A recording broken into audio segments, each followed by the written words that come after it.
nom du Père et du Fils et du Saint-Esprit. La paix soit avec vous. C'est le Christ, le pain de vie qui nous rassemble aujourd'hui pour célébrer sa parole et son Eucharistie. Nous sommes nombreux en cette cathédrale, les habitués, ceux qui viennent de l'étranger, qu'ils soient tous les bienvenus. Welcome to our friends from abroad. Nous sommes en communion avec ceux qui nous écoutent sur Radio Notre-Dame et les téléspectateurs qui nous suivent sur KTO Télévision. Nous avons appris hier que le Saint-Père a nommé Monseigneur Éric de Moulin-Beaufort, évêque auxiliaire de Paris, comme archevêque de Reims. Nous allons le porter dans la prière, prier pour le diocèse de Reims et son futur pasteur. Nous aurons aussi à cœur de prier pour la rencontre mondiale des familles qui va avoir lieu cette semaine du 21 au 26 août à Dublin, avec entre autres la participation de notre archevêque. Le thème de cette rencontre, c'est l'évangile des familles, comme il est important de porter cette intention de prière. Commençons par nous recueillir et reconnaître humblement devant le Seigneur que nous sommes pécheurs.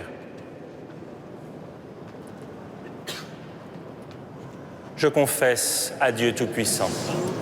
Je reconnais devant mes frères que j'ai péché en pensée, en parole, par action et par omission. Oui, j'ai vraiment péché. C'est pourquoi je supplie la Vierge Marie, les anges et tous les saints, et vous aussi, mes frères, de prier pour moi, le Seigneur, notre Dieu. Que Dieu Tout-Puissant nous fasse miséricorde, qu'il nous pardonne nos péchés et nous conduise à la vie éternelle.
gloria in excelsis Deo. Et in terra pax omnibus bone voluntatis. Laudamus te. Benedicimus te. Adoramus te. Glorificamus te. Gratias agimus tibi, propter magnam gloriam tuam.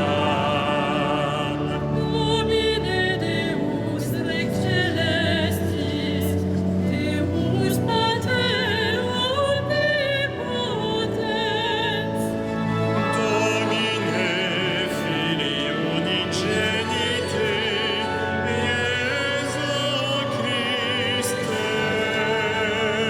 Domine Deus Agnus Dei, Filius Patris, Qui tollis peccata mundi, miserere nobis. qui tollis peccata mundi, suscipe deprecationem nostra. Qui sedes ad dexteram Patris, miserere nobis. Gloriam tu solus sanctus, Tu solus Dominus, tu solus altissimus, Iesu Christe, cum Sancto Spiritu, in gloria Dei Patris. Amen.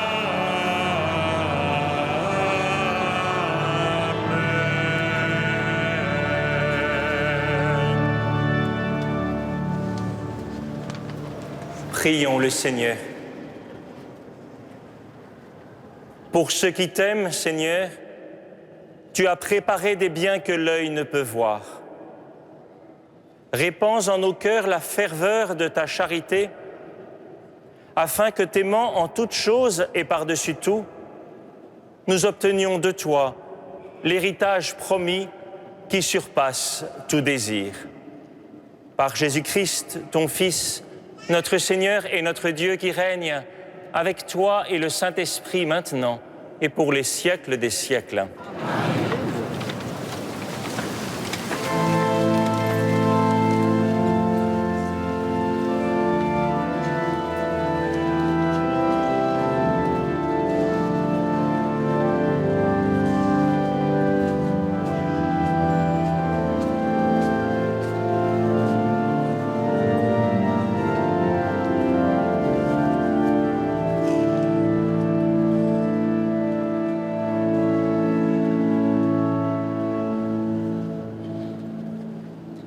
Lecture du livre des Proverbes.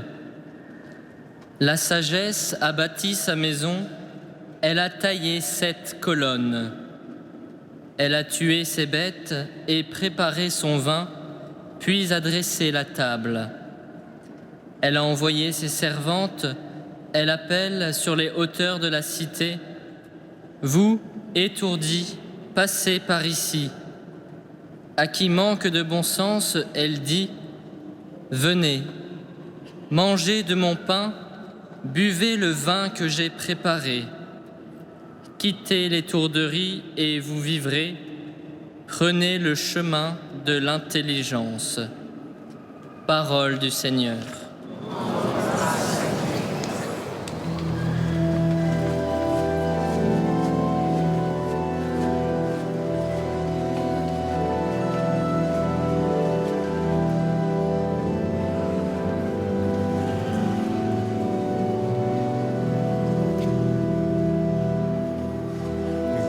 Goûtez, voyez comme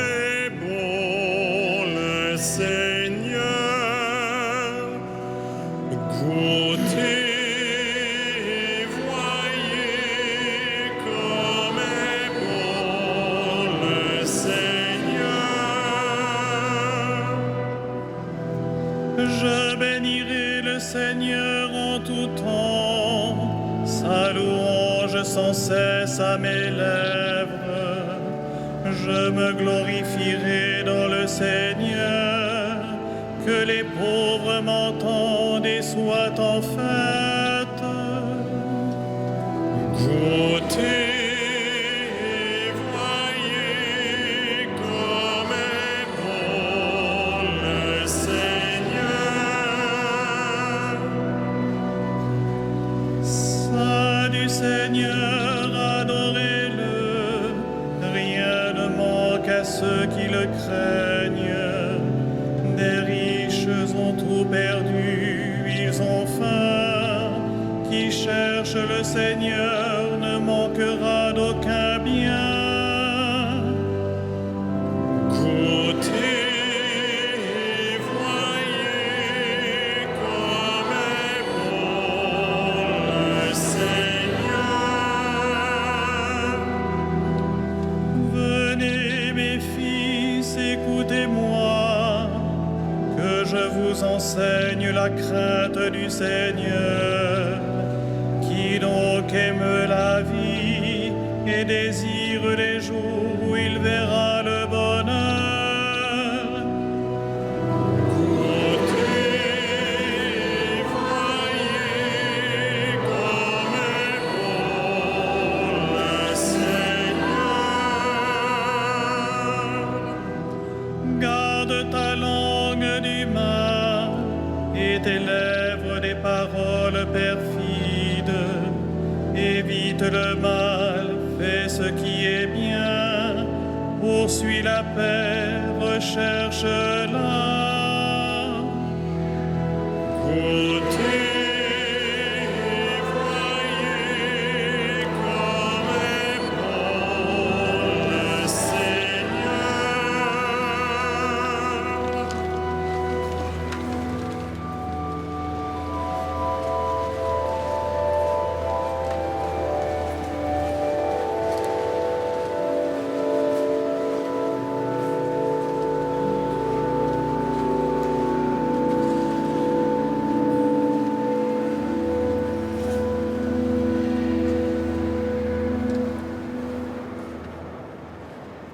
Lecture de la lettre de saint Paul aux Éphésiens. Frères, prenez bien garde à votre conduite. Ne vivez pas comme des fous, mais comme des sages. Tirez parti du temps présent, car nous traversons des jours mauvais. Ne soyez donc pas insensés, mais comprenez bien quelle est la volonté du Seigneur. Ne vous enivrez pas de vin, car il porte à l'inconduite. Soyez plutôt remplis de l'Esprit Saint. Dites entre vous des psaumes, des hymnes et des chants inspirés. Chantez le Seigneur et célébrez-le de tout votre cœur. À tout moment et pour toute chose, au nom de notre Seigneur Jésus-Christ, rendez grâce à Dieu le Père. Parole du Seigneur.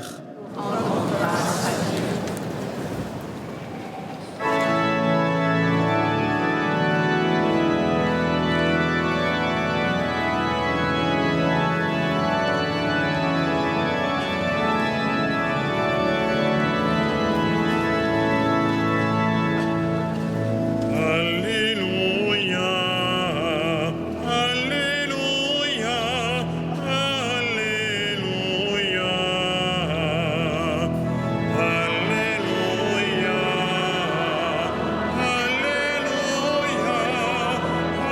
Alléluia.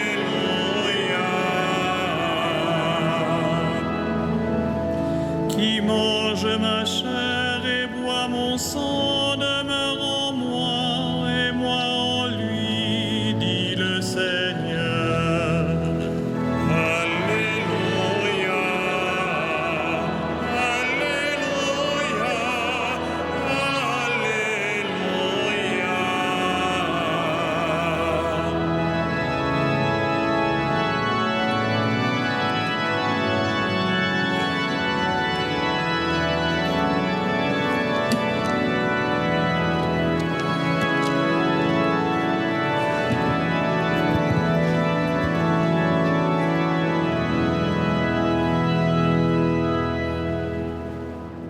Le Seigneur soit avec vous. Et avec votre esprit, Évangile de Jésus-Christ selon saint Jean. gloire à toi, Seigneur.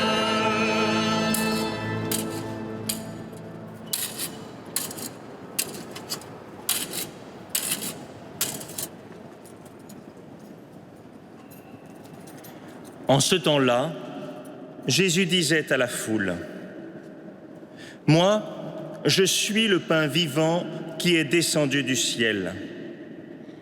Si quelqu'un mange de ce pain, il vivra éternellement. Le pain que je donnerai, c'est ma chair, donnée pour la vie du monde. » Les Juifs se querellaient entre eux. Comment celui-là peut-il nous donner sa chair à manger? Jésus leur dit alors, « Amen, amen, je vous le dis, si vous ne mangez pas la chair du Fils de l'homme et si vous ne buvez pas son sang, vous n'avez pas la vie en vous. Celui qui mange ma chair et boit mon sang a la vie éternelle. Et moi, je le ressusciterai au dernier jour. En effet, ma chair est la vraie nourriture et mon sang est la vraie boisson. Celui qui mange ma chair et boit mon sang demeure en moi et moi je demeure en lui. De même que le Père qui est vivant m'a envoyé et que moi je vis par le Père, de même celui qui me mange, lui aussi vivra par moi. Tel est le pain qui est descendu du ciel. Il n'est pas comme celui que les pères ont mangé, eux ils sont morts. Celui qui mange ce pain vivra éternellement. Acclamons la parole de Dieu.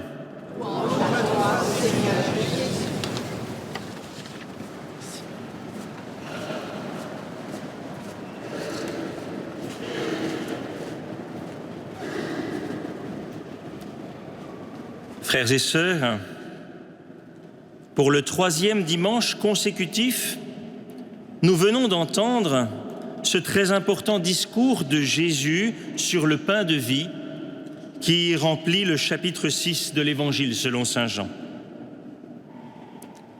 Déjà, les 2 dimanches précédents, Jésus s'était révélé à nous comme le pain vivant, ce pain descendu du ciel qui donne accès à la vie éternelle. Mais aujourd'hui, dans le passage que nous venons de proclamer, le vocabulaire change un peu. Jésus ajoute maintenant « Le pain que je donnerai, c'est ma chair ». Il emploie ce mot au risque de choquer ses interlocuteurs. Il parle de ma chair et mon sang. Alors demandons-nous quelle importance pour notre foi que de découvrir que Jésus se donne. Il donne sa chair et son sang. Et nous pouvons aussi nous poser la même question que ces auditeurs juifs interloqués. Mais comment celui-là peut-il nous donner sa chair à manger? Et nous pouvons aussi nous demander comment, dans notre propre vie, nous rencontrons la chair du Christ. Lorsqu'il dit qu'il se donne à nous en nourriture, Jésus ne surprend pas ses auditeurs. Il utilise un symbolisme qui est connu, le symbolisme de la nourriture. Nous l'avons entendu dans la première lecture. Le pain et le vin sont présentés comme un signe d'intelligence et de vie. Voilà, c'était connu par les Juifs familiers de la Bible dans la littérature sapientielle.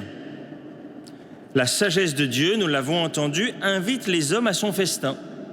Et que sert-elle dans ce festin?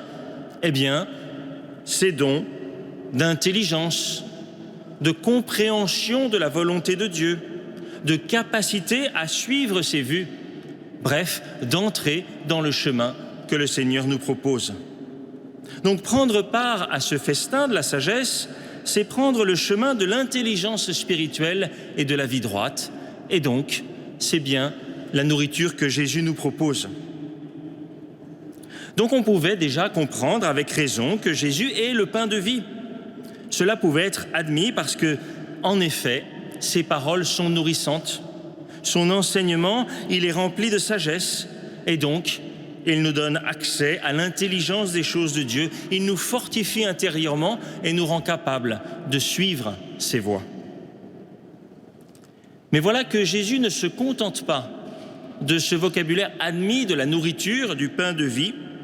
Voilà que Jésus, dans le passage que nous venons d'entendre, emploie un vocabulaire plus réaliste et donc plus choquant. Il parle de chair, de sang, il parle de manger et même de mastiquer.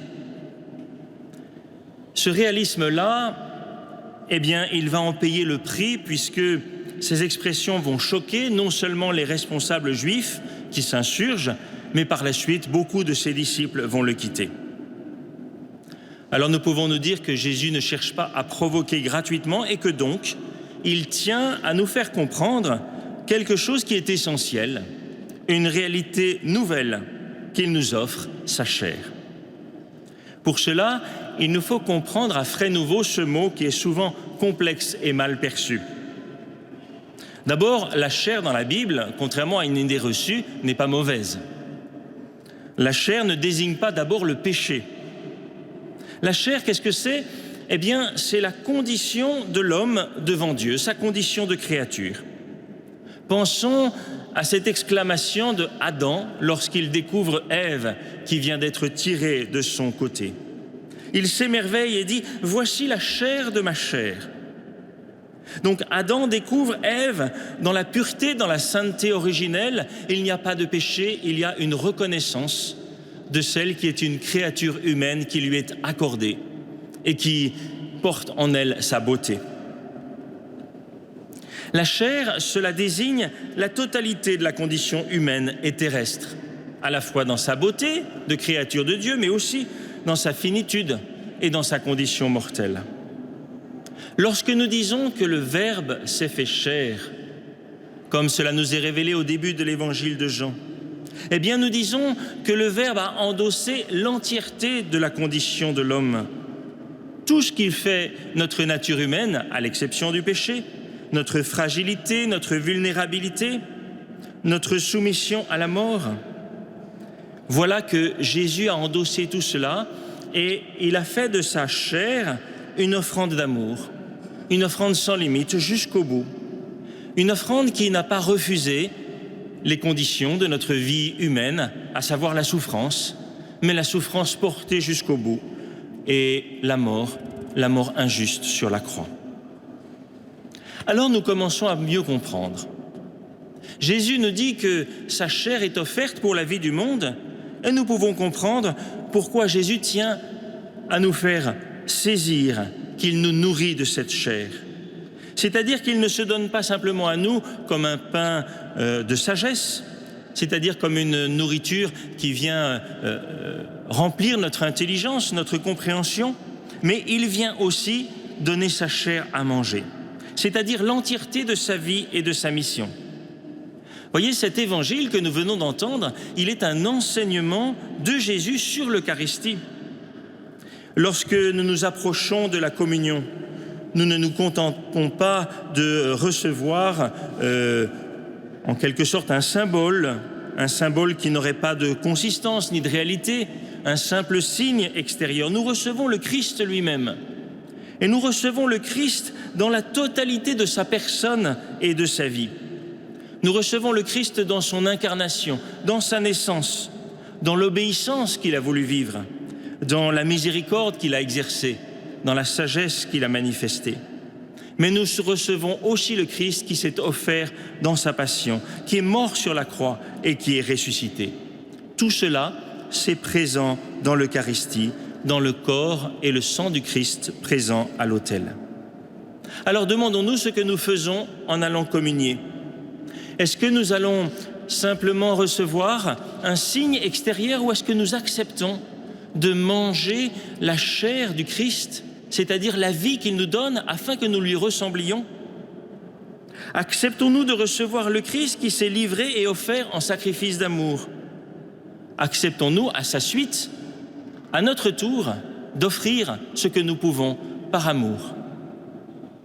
Accueillons-nous le Christ vainqueur, vainqueur de la mort et du péché?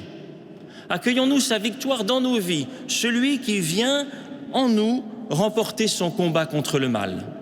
Est-ce que nous acceptons de nous unir à ce combat afin qu'il soit victorieux? Voyez, toutes ces questions-là, elles se posent à nous et bien d'autres. Lorsque nous professons dans le credo que nous croyons en la résurrection de la chair, eh bien, est-ce que dans l'Eucharistie, nous demandons au Seigneur que notre chair, c'est-à-dire notre vie humaine dans sa fragilité, soit unie à sa chair, son corps livré et glorifié qui se donne à nous, afin que nous ne formions plus qu'un, que nous soyons unis à lui et qu'ainsi nous recevions la vie éternelle dans toute notre humanité, y compris dans notre chair. Enfin, frères et sœurs, il nous faut nous poser la question. Si nous communions dans cette foi, que nous recevons vraiment la chair du Christ qui nous donne la vie éternelle, eh bien, comment allons-nous rencontrer cette chair du Seigneur dans notre vie de tous les jours? Quelles sont les occasions qui nous sont données pour accueillir le Christ vulnérable et offert? Voici que le pape nous a dit dans le message pour la journée mondiale pour les pauvres, eh bien, un enseignement qui peut nous éclairer. Écoutons-le. Ne pensons pas aux pauvres uniquement comme destinataires d'une bonne action de volontariat à faire de temps en temps. Ces expériences, même valables et utiles, devraient introduire à une rencontre authentique avec les pauvres et donner lieu à un partage qui devient un style de vie, nous dit le Saint-Père. Si nous voulons rencontrer réellement le Christ, il est nécessaire que nous touchions son corps dans le corps des pauvres, couverts de plaies, comme réponse à la communion sacramentelle reçue dans l'Eucharistie. Le corps du Christ rompu dans la liturgie sacrée se laisse retrouver par la charité partagée dans les visages et dans les personnes des frères et des sœurs les plus faibles. Alors, frères et sœurs, il nous faut nous poser la question, sommes-nous prêts à rencontrer le Christ dans sa chair et dans sa chair blessée, en accueillant la personne pauvre, fragile ou en détresse que nous rencontrons sur notre route? Serons-nous capables de reconnaître le Christ dans la personne qui attend de nous une écoute, une aide, dans la personne en difficulté, dans la personne en situation de migration, dans la personne souffrante ou handicapée? Retenons le message du Seigneur. Ne restons pas à distance de la chair du Christ. L'amour du Christ, il est charnel au sens le plus large et le plus biblique. Il s'inscrit dans toute la réalité concrète de l'homme, dans sa petitesse et dans sa grandeur, dans son corps et dans son âme, dans ses limites, ses dons, dans ses actes les plus quotidiens et les plus sublimes. En nous donnant sa chair à manger, le Seigneur nous rejoint et il vient nous guérir dans l'Eucharistie. Alors, frères et sœurs, ne restons pas à distance des plaies du Christ qui se manifestent à nous dans la vie des pauvres et des souffrants, de ceux que nous rencontrons sur notre route.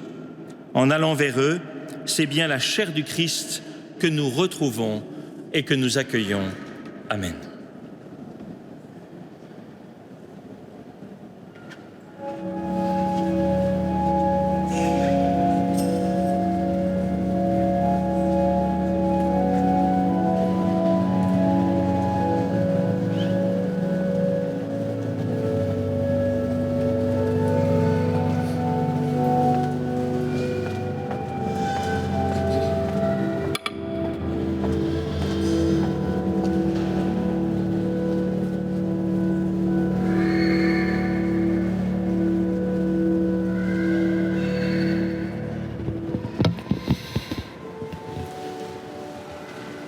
Credo in unum Deum.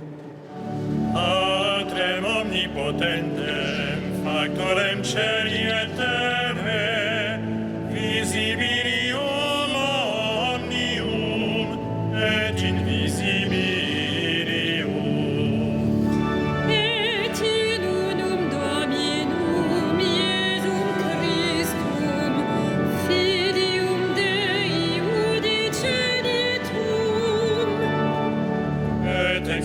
redenatum ante omnia saecula. Deum de Deo, lumen de lumine, Deum verum de Deo verum. Genitum non factum, non substantialem Patri, per quem omnia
Prions ensemble au moment d'offrir le sacrifice de toute l'Église.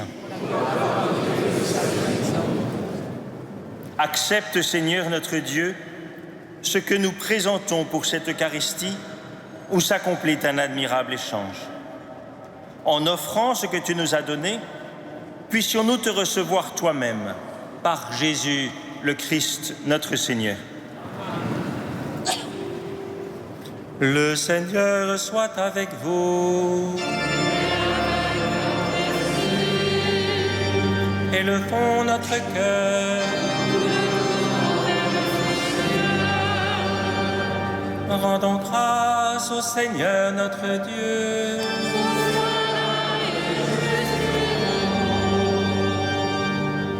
Vraiment, il est juste et bon de te rendre gloire, de t'offrir notre action de grâce toujours et en tout lieu.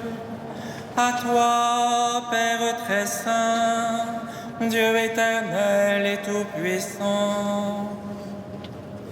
Oui, nous le reconnaissons, afin de secourir tous les hommes, tu mets en œuvre ta puissance et tu te sers de notre condition mortelle pour nous affranchir de la mort. Ainsi, notre existence périssable devient un passage vers le salut par le Christ notre Seigneur. C'est par lui que les anges assemblés devant toi adorent ta gloire. À leur hymne de louange, laisse-nous joindre nos voix pour chanter et proclamer.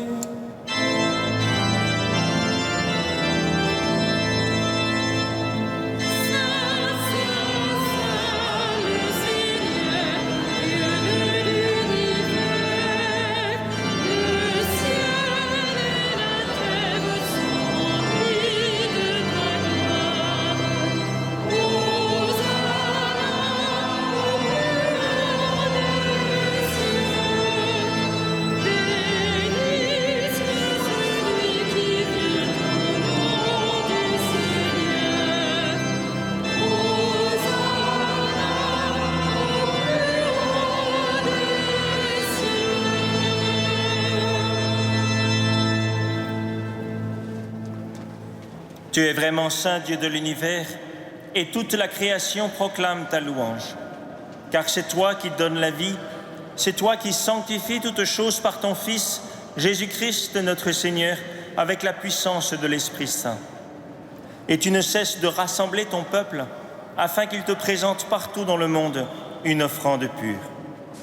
C'est pourquoi nous voici rassemblés devant toi et dans la communion de toute l'Église, en ce premier jour de la semaine, nous célébrons le jour où le Christ est ressuscité d'entre les morts. Par lui, que tu as élevé à ta droite, Dieu Tout-Puissant, nous te supplions de consacrer toi-même les offrandes que nous apportons. Sanctifie-les par ton Esprit, pour qu'elles deviennent le corps et le sang de ton Fils, Jésus-Christ notre Seigneur, qui nous a dit de célébrer ce mystère. La nuit même où il fut livré, il prit le pain. En te rendant grâce, il le bénit, il le rompit et le donna à ses disciples en disant: Prenez et mangez-en tous, ceci est mon corps livré pour vous.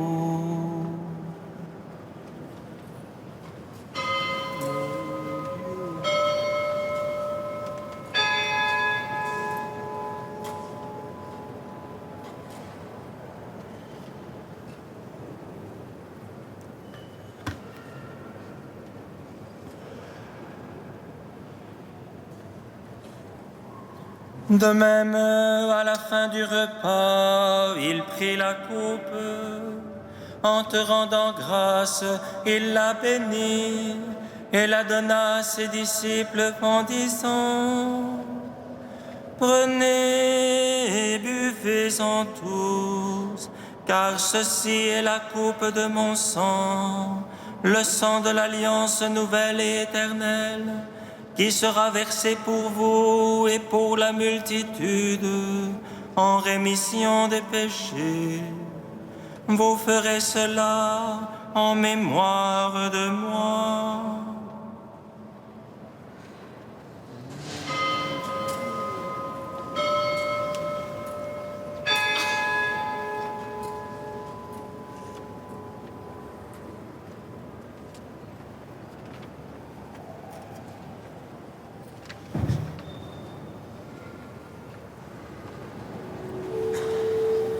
Il est grand le mystère de la foi.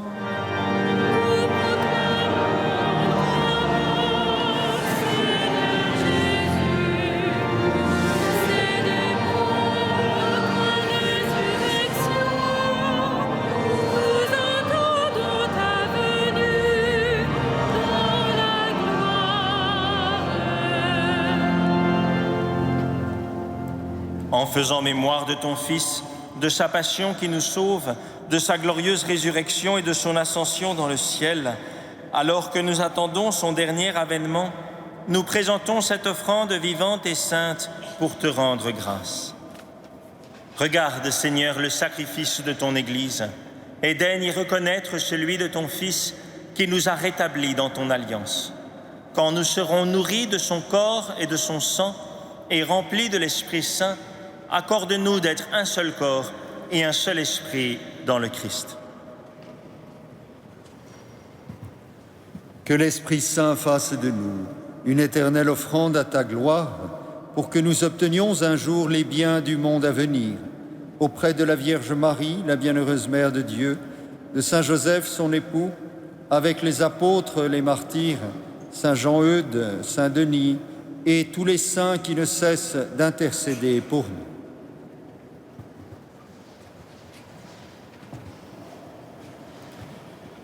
Et maintenant, nous te supplions, Seigneur, par le sacrifice qui nous réconcilie avec toi, étends au monde entier le salut et la paix. Affermis la foi et la charité de ton Église au long de son chemin sur la terre. Veille sur ton serviteur, le pape François, et notre évêque Michel, l'ensemble des évêques, les prêtres, les diacres et tout le peuple des rachetés. Écoute les prières de ta famille assemblée devant toi et ramène à toi, Père très aimant, tous tes enfants dispersés. Pour nos frères défunts, pour les hommes qui ont quitté ce monde et dont tu connais la droiture, nous te prions. Reçois-les dans ton royaume, où nous espérons être comblés de ta gloire tous ensemble et pour l'éternité par le Christ, notre Seigneur, par qui tu donnes au monde toute grâce et tout bien. Par lui, avec lui et en lui, à toi, Dieu le Père Tout-Puissant, dans l'unité du Saint-Esprit, tout honneur et toute gloire, pour les siècles des siècles.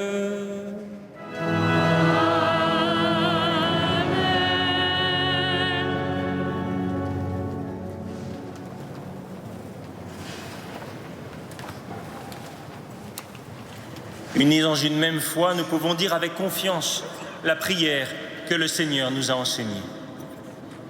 Notre Père, qui es aux cieux, que ton nom soit sanctifié, que ton règne vienne, que ta volonté soit faite sur la terre comme au ciel. Donne-nous aujourd'hui notre pain de ce jour. Pardonne-nous nos offenses, comme nous pardonnons aussi à ceux qui nous ont offensés. Et ne nous laisse pas entrer en tentation, mais délivre-nous du mal. Délivre-nous de tout mal, Seigneur, et donne la paix à notre temps. Par ta miséricorde, libère-nous du péché, rassure-nous devant les épreuves en cette vie, où nous espérons le bonheur que tu promets, l'avènement de Jésus-Christ, notre Sauveur. Car c'est à toi qu'appartiennent le règne, la puissance et la gloire, pour les siècles des siècles. Seigneur Jésus-Christ, tu as dit à tes apôtres, je vous laisse la paix, je vous donne ma paix. Ne regarde pas nos péchés, mais la foi de ton Église. Pour que ta volonté s'accomplisse, donne-lui toujours cette paix et conduis-la vers l'unité parfaite, toi qui règnes pour les siècles des siècles. Amen. Que la paix du Seigneur soit toujours avec vous. Et dans la charité qui nous vient du Christ, échangeons un signe de sa paix.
Heureux les invités au repas du Seigneur. Voici l'agneau de Dieu qui enlève le péché du monde. Seigneur, je ne suis pas digne de te recevoir.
Frères et sœurs, dimanche prochain, bien sûr, les messes seront aux horaires habituels, mais il y a deux particularités. La messe de 10 heures sera retransmise sur France Culture et la messe de 11h30, présidée par Monseigneur Denis Jachier, sera consacrée à l'action de grâce à l'occasion de l'anniversaire de la libération de Paris. Monseigneur Jachier y faisait allusion au début de cette Eucharistie. Monseigneur Éric de Moulin-Beaufort vient d'être nommé archevêque de Reims. Vous avez certainement appris également que Monseigneur Jérôme Beau a été nommé il y a quelques semaines archevêque de Bourges pour rendre grâce pour le ministère de ces deux prêtres de Paris qui ont servi comme prêtres et évêques à Paris. Monseigneur Michel Aupetit présidera la messe comme à son habitude à 18h30 le dimanche 9 septembre, mais ce sera l'occasion de rendre grâce donc pour le ministère de ceux qui ont servi pendant de nombreuses années notre diocèse. Cette messe a été accompagnée musicalement par des solistes de la maîtrise Notre-Dame de Paris, par Johann Vexo à l'orgue de chœur et par Philippe Lefebvre au grand orgue. Le même Philippe Lefebvre donnera ce mardi 21 à 20h30 un récital d'orgue ici même dans cette cathédrale. Les billets pour assister à ce récital peuvent être retirés à l'accueil de la cathédrale le soir du récital ou encore sur le site de musique sacrée à Notre-Dame de Paris.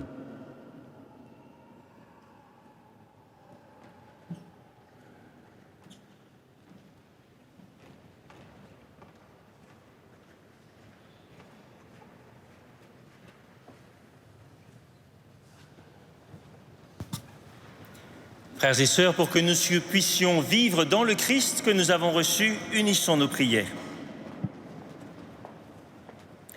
Par cette Eucharistie, Seigneur, tu nous as unis davantage au Christ et nous te supplions encore.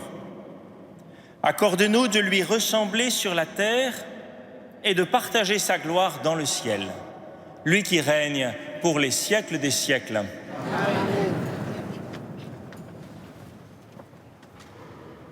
Le Seigneur soit avec vous et que Dieu Tout-Puissant vous bénisse, le Père, le Fils et le Saint-Esprit. Allez dans la paix du Christ. Nous rendons grâce à